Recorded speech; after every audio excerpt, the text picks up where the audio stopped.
Recovery from a meth addiction is a long road, but it is not an impossible journey. Many studies confirm that the appropriate treatment for crystal meth addiction will vary from person to person. However, it is completely possible to achieve a full recovery with a plan that is custom-tailored to each individual. The most common treatment approach usually involves a combination of several treatment strategies.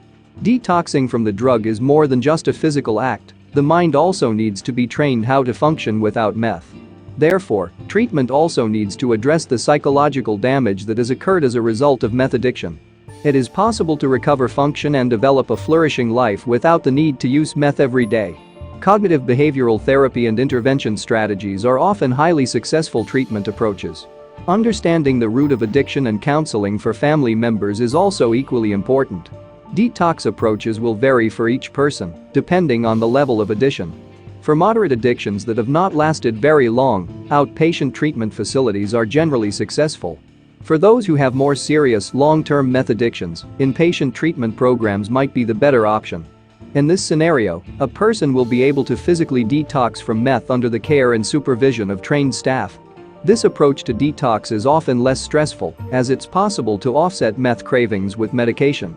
A research study from UCLA found that people who are given medication following initial detox have significantly fewer cravings for meth overall. Other medications can help quell some of the mental challenges associated with living drug-free, namely agitation, panic feelings, or feelings of nervousness. How do medications help? Currently, there is no approved medication to be used in the treatment of meth addiction. However, promising research has shown that there are certain drugs which might be helpful in the road to recovery. The detox process usually includes a number of uncomfortable withdrawal symptoms such as anxiety, intense desire for the drug, depression, and fatigue. The good news is that when combined with cognitive therapies, supportive medications can be used to help ease the severity of the detox process. Currently, the National Institute on Drug Abuse, NIDA, has made it a priority mission to fund studies which explore medication treatment options. One of the most challenging aspects of developing medication for addiction is bioavailability. Bioavailability is the measure of how much of a drug makes it past the blood-brain barrier and into the body's circulation system. When a medication is taken orally, it might be broken down in the stomach or in the intestine. It might also never be absorbed. Researchers at NIDA are hard at work trying to find a medication that's better suited for addiction treatment.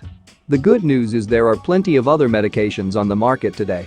Medication softens symptoms of withdrawal, and although there is no one medication approved by the FDA for meth addiction, there are a number of different medications that can either reduce meth cravings or reduce use.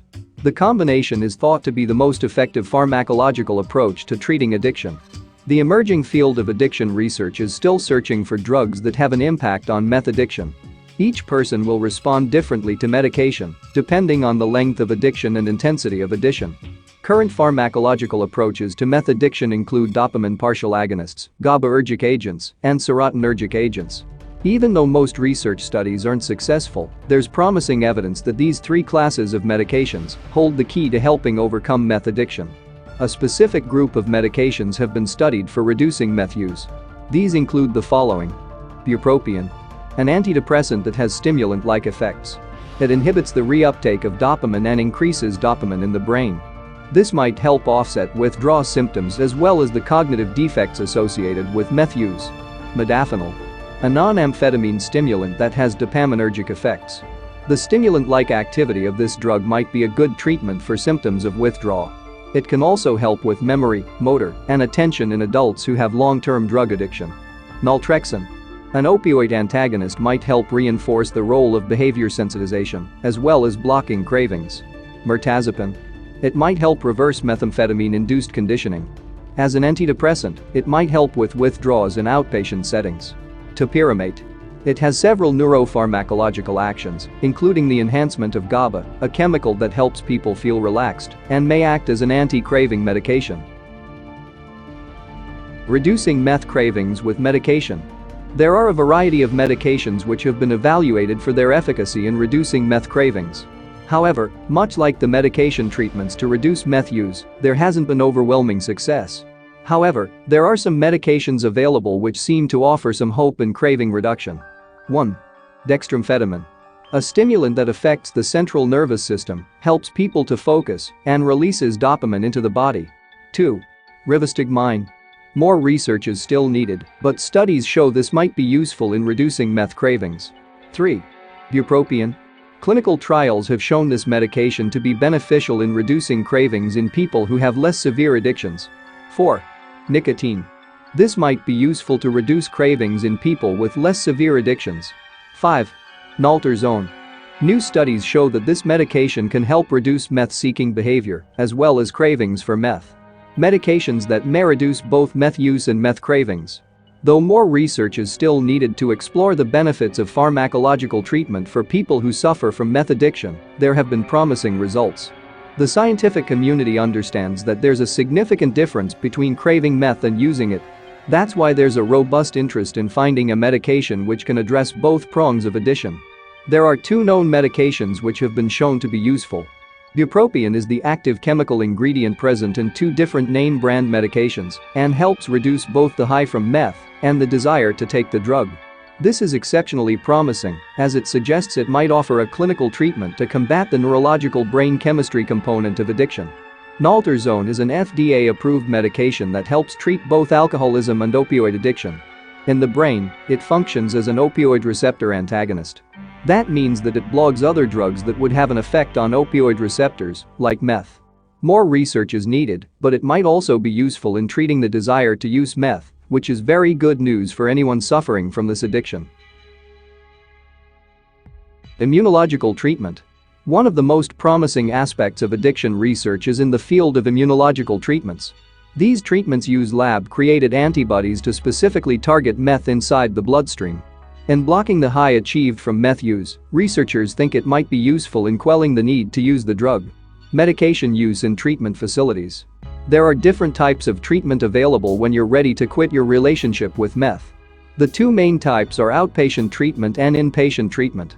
Both offer specific advantages, and there's likely one which is best suited for you. Outpatient treatment is an option if your addiction to meth is less severe. It's also suitable if you don't have any other medical or mental health conditions that would require care. The majority of most rehab centers offer outpatient services. This allows you to maintain your existing work or school schedule while getting the benefits of dealing with your addiction. However, if you're not sure that you can remain sober in an outpatient setting, then you might consider inpatient treatment. Inpatient treatment is most often the best choice. Meth withdrawal symptoms can be both short and long-lasting, so being in the care of qualified medical professionals can help you deal with that discomfort. During an inpatient treatment stay, you'll be supported by people who understand the struggles of breaking free from your addiction. Even more importantly, by being in an inpatient center, you can maximize your chances of success. At an inpatient facility, you'll have access to some of the medication which can help increase your chances at long-term sobriety. Depending on your financial resources, you can stay in either a standard rehab center, an executive center, or a luxury center. Luxury rehab centers. These offer high-end amenities to help make your transition to sobriety as comfortable as possible. Executive rehab centers. Patients here have access to both treatment all the while being able to maintain a professional career. Standard rehab centers. These are the most affordable and offer patients the ability to tackle your addiction in a safe residential setting. Medications are no substitute for human support. The field of pharmacological treatment approaches is progressive and might offer real benefits, but medications can never be a substitute for active support. Group and individual counseling is an integral part of your treatment. Family involvement, addiction support groups, and intensive cognitive behavioral therapy are all equally important. Group and individual counseling. Social support and one-on-one therapy is essential to overcoming meth addiction. Cognitive behavior therapy. Often used in conjunction with counseling, CBT attempts to unravel the root of addictive behavior. This is an intensive process that takes a lot of personal transparency. During CBT, you'll learn about triggers and coping mechanisms to successfully battle your addiction. Family support. An integral part of addiction recovery, family support plays a key role in successfully becoming sober. 12-step program involvement. Being with peers who understand the challenges of addiction can help you stay and remain motivated to be sober. Diverting ADHD medications. A lot of young people can get stimulant medications to treat ADHD, even without a doctor's recommendation. This is a widespread problem that can lead to rampant misuse. Where do these young individuals get these prescription drugs? A survey conducted in 2016 by Recovery Brands revealed that the majority of young people between 18 and 28 years old get a hold of their prescription stimulant medications to treat ADHD by means of their friend. Almost 20.5% acquire them through a member of their family, more than 18% via other students, and merely 14.8% from a street dealer. Doctor-approved users can help out by keeping track of their doctor-prescribed ADHD medications in order to protect vulnerable college-age individuals from substance misuse.